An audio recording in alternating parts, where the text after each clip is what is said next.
If I take out a reverse mortgage, won't my spouse be evicted when I die? Unlike most homeowners, you can't be foreclosed on for failing to make payments since there are no payments for you to miss.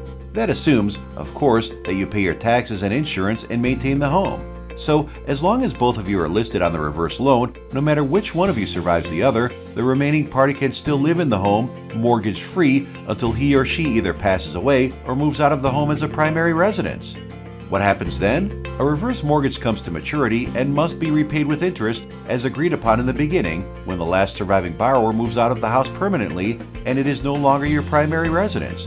After the death of the last surviving borrower, your estate and/or your heirs will decide what to do with the home. Typically, they will have up to a year after the death of the last surviving spouse to settle the terms of the reverse mortgage. If your heirs are interested in keeping the home, they can refinance the reverse mortgage. If not, the home can be sold and the reverse mortgage will be paid off. If there is equity in the home, they will sell it and take the equity. On the other hand, if the value of the home at that point is less than the amount paid out on the reverse mortgage, in other words, if the home is upside down, they will just walk away.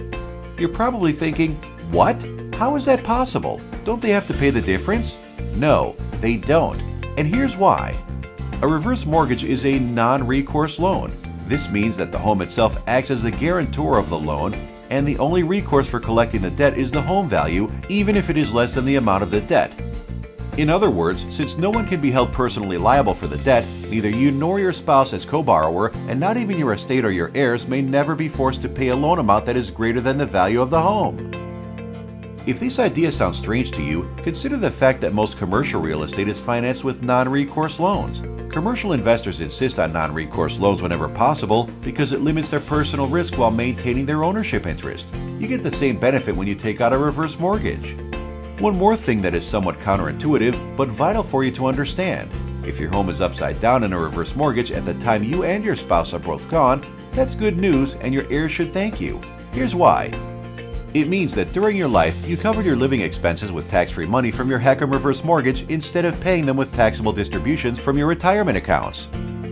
That means that funds came out of your retirement accounts at a much slower pace and presumably a lower tax bracket. Losing less money to taxes and leaving more in your retirement accounts to compound for a longer period means there would be a whole lot more left to pass on to your heirs or to other worthy causes when you die. Isn't that what we all want?